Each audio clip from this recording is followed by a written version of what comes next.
Good day, everybody. It is that time of year again. You know, the spoopy. Clearly, this place could use some landscape work, and their fountain seems to be, needs some minor repairs. Unfortunately, I'm not good at any of that. I'm just here to tell you about news. So, what is the scary news for this upcoming Halloween as we enter the fall season? Well, one furry user found some paws that should give you some pause. So, interestingly, it's not working.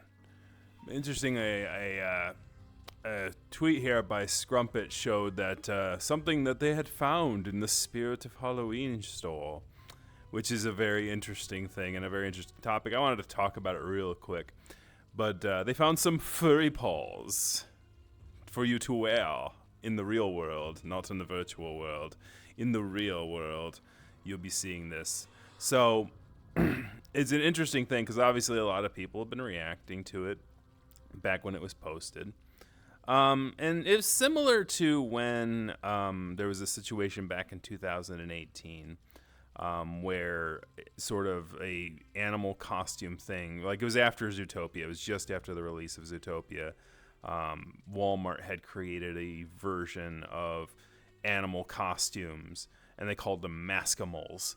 The interesting thing about this thing, though, and a very interesting topic that others might want to consider, is that this is the first time I've heard the word furry being used on something like this. Like, usually it'd be like, oh, animal paws, or Maskimals, or these kind of things. This is the first time I've ever seen them use the word furry to describe the costume.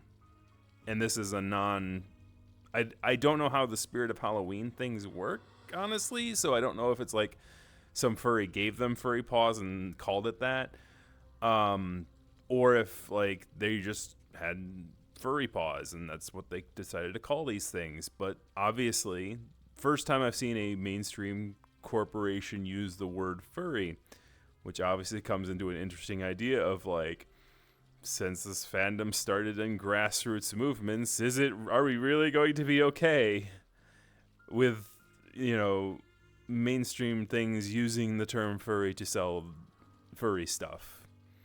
Which is an interesting thought because like all the previous videos that I've done and topics I've done about sort of mainstream pandering to our fandom, where it's like, advertising for our conventions in Brazil, the Converse sneaker thing, Maskimals.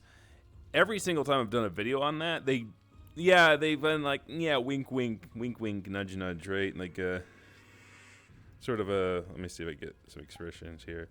Wink, wink, nudge, nudge, we're pandering to the face. Think of all the money. But they never really used our thing, right? They never really used. Now this is ironically this is the default face. It's kind of a little two things. So I actually use serious as my default emotion, just so you're aware. But basically, this is the interesting thing about this is that they're using the mainstream word furries. So Maskimals, for you guys who don't remember, I had a article. It wasn't about Maskimals per se, but I'll put a link in the description here.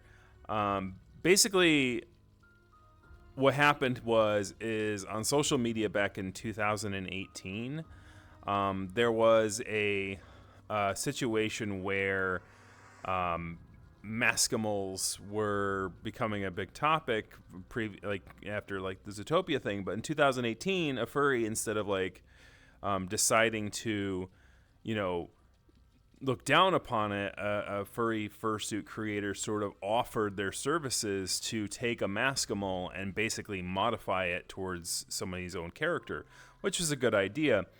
And a lot of people, positively received that kind of concept in the furry fandom because, similarly, the main discussions around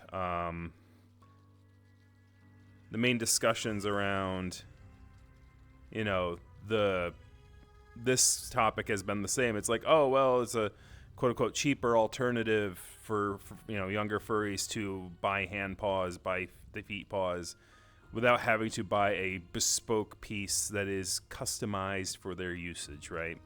So basically, this is like the moment, other obviously fursuit makers obviously get a little worried about like it taking some money from them, but at the same time, it's like if you're gonna buy a $20 or $30 hand paws from a mainstream shop, are you gonna buy that a $500 fursuit from or $1,000? It's actually in the thousands now. That's how old I am. Are you gonna buy like a $5,000 fursuit bespoke art piece that somebody worked on from head to toe? Probably not. But it does it does sort of take away an opportunity from fursuit makers a little bit to kind of like fill in those margins, right? They might sell feet paws and hand paws for like the curious, but not fully committed, right? Fans. So that's obviously an opportunity cost that's sort of lost on that. And are we okay with them using the word furry? I don't know.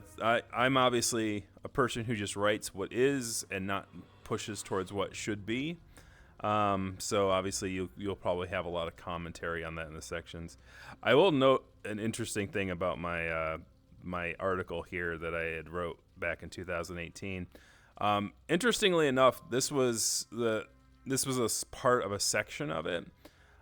Basically, the fursuit creator was called Lucky Coyote, and Lucky Coyote, unfortunately, has come under a lot of controversy since this article was written about their behaviors towards other people in a negative light, right? They were still seen as a positive fursuit creator, and then like suddenly they have done a lot of things that people were calling them out for. So since then, Don't Hug Cacti and Lucky Coyote had become sort of a ne'er-do-well, or in the concept of it, infamy, as it were, which is interesting. But the other interesting part about that article, which is not even a screenshot of it there, is that when Lucky Coyote offered these modifications to these Walmart Maskimal things, all of a sudden conservative media found it, aka Alex Jones at the time, had found this thing and basically lambasted. Is like, look, Walmart is trying to convert your kids. They're trying to convert them. You know what I mean? It's like, well, obviously, they're trying to convert your kids. You gotta watch out for them. You know what I mean? Like, it was, it was an interesting thing. Now, obviously, Alex Jones is no longer on YouTube. It no longer has a mainstream presence, due to the lawsuits that he has endured over the Sandy Hook incident. So, interestingly, both people in that article that I wrote about ended up a lot, quote unquote, worse off than they originally did. The two people who were catalyzing the conversation about it, like Alex Jones with the look at these furries, and like, because the thing is that at the time, Walmart responded to Lucky Coyote's tweet about modifications and said, "Man, that's great. We love it. We like it. We do that." And then everyone in conservative media is like, Walmart's going, "How dare you respond to the furry who's modifying your thing and showing you positivity towards those heathenist furries." You know what I mean? There's a how dare you do that to those heathenist furries, those heathenist furries. I've got to get used to the emotions thing a little bit. Obviously, this is a learning experience for me, So, anyways, I think that was enough of this Rue rambling here. Hopefully, we can get some landscaping done and some plumbing, because this is fine. I shouldn't have spent so much on this place. Yeah, I didn't know it was haunted. Yeah. Would have been nice to know, That's why, home inspections are important. I was told, but get a home inspected before you move it, before you sign that contract. But I didn't. I guess I didn't do it. So, anyways, I'll be fine. You'll be fine. This is fine. The mainstream guys offering furry, things that actually say furry on it. That'll be fine too, I'm sure. Anyways, thank you very much for watching. What do you think about the furry paws, as it were? Kick that like, kick the subscribe button, kick a comment in the comment section. We will see you guys next time. Have a good one.